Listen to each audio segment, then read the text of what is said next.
Selamat datang kembali di channel ini. Pada video yang sebelumnya kita sudah membahas tentang bagaimana cara membuat sebuah database dan membuat sebuah table di dalam database. Nah, pada kesempatan kali ini kita akan belajar tentang bagaimana mengisi data di dalam sebuah table ya. Jadi mungkin kita bisa review sedikit. Jadi database sendiri adalah sebuah wadah besar gitu ya, yang menampung banyak tabel di dalamnya. Nah, tabel sendiri adalah kumpulan data ya, yang dikumpulkan di satu tempat dan membentuk sebuah tabel. Katakanlah dalam hal ini ada tabel karyawan. Nah, sesudah kita membuat tabel karyawan, langkah berikutnya adalah kita bisa mengisikan data ke dalam tabel tersebut.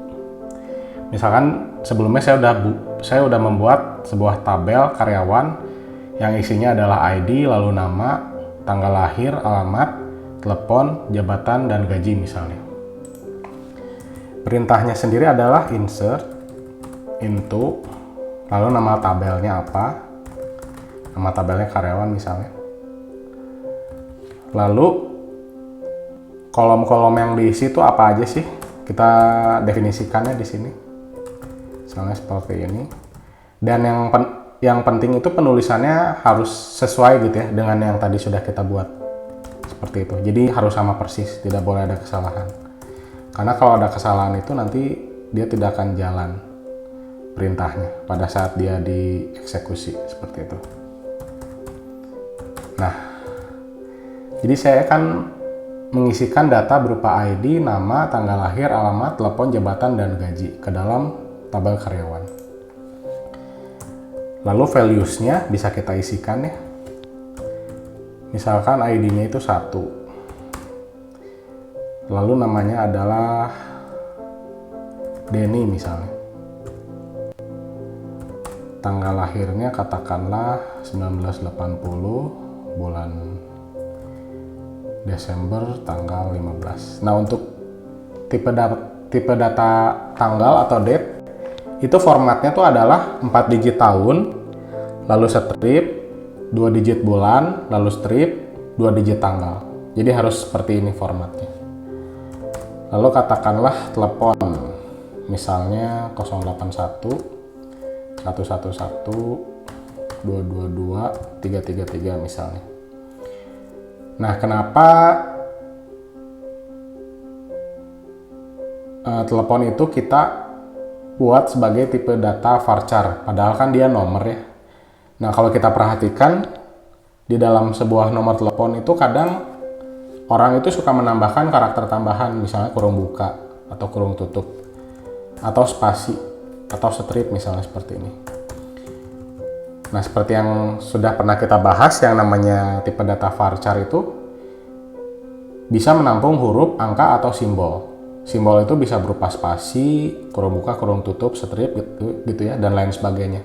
Itu sebabnya kita pakai tipe data varchar. Begitu juga dengan alamat ya.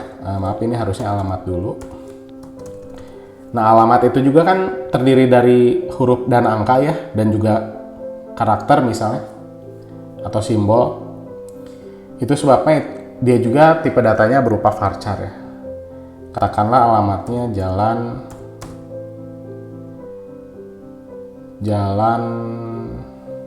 atau enggak gini aja deh, alamat nomor 01 misalnya. Nah, yang namanya alamat kan bisa ada terdiri dari huruf, terus ada spasi, terus ada angka juga ya. Itu sebabnya kita buat sebagai varchar seperti itu. Alamat nomor 1 misalnya. ID, nama, tanggal lahir, alamat, telepon, lalu jabatan. Katakanlah dia jabatannya staff ya. Lalu katakanlah gajinya 3 juta. Nah, untuk tipe data angka ya, seperti integer misalnya atau double, itu tidak perlu dikasih tanda petik seperti ini ya. Langsung saja ditulis angkanya. Jadi data-data selain data nomor itu atau data bilangan itu dikasih tanda petik seperti ini. seperti itu. Seperti misalnya data varchar, terus tanggal lahir gitu ya. Itu semuanya dikasih tanda petik di sini. Lalu kita jalankan perintahnya.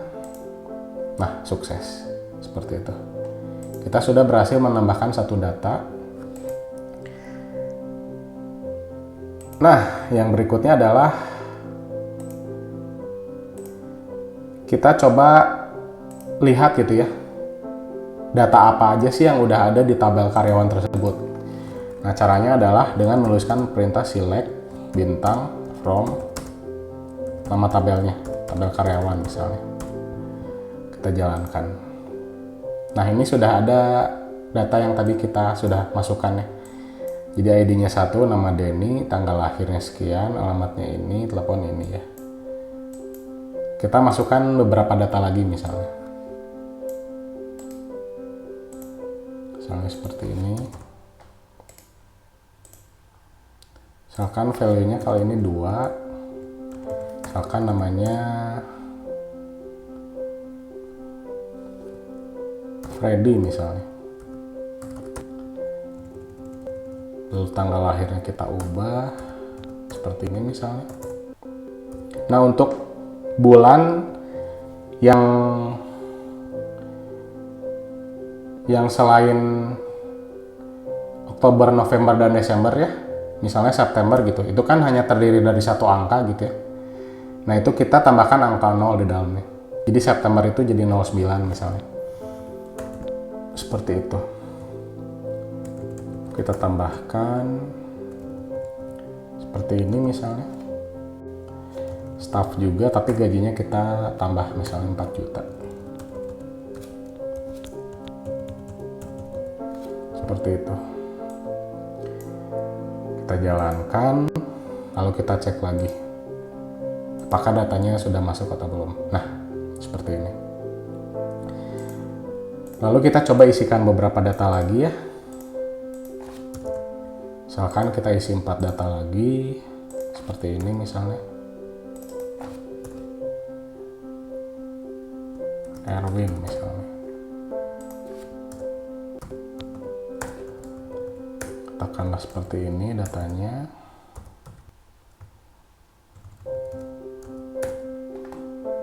Supervisor misalnya jabatannya. Dengan gaji 5 juta misalnya.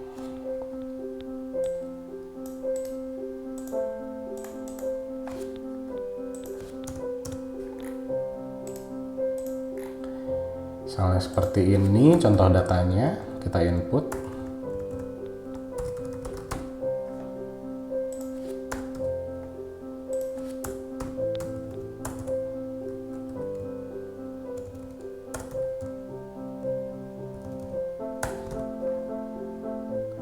Kita coba cek ya, dia baru 2 data yang terisi, kita tambahkan 2. Misalkan seperti ini.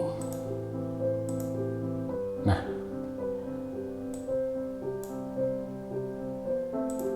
kita tambahkan 2 lagi misalnya dengan jabatan manajer misalkan.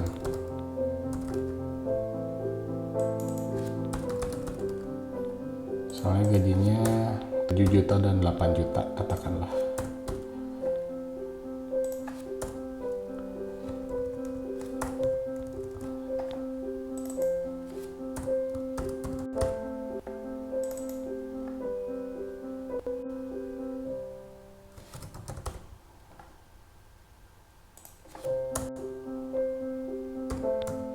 Misalkan seperti ini.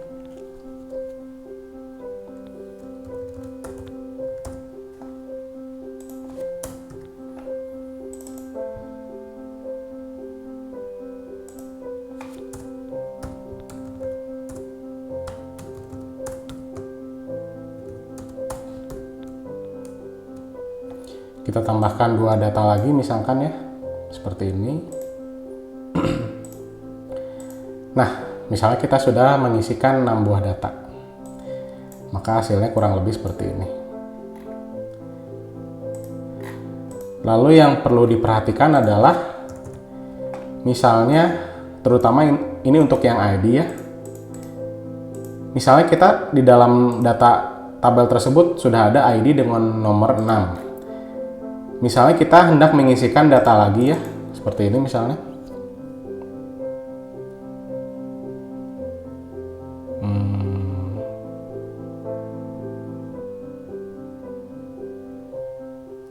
Misalnya seperti ini.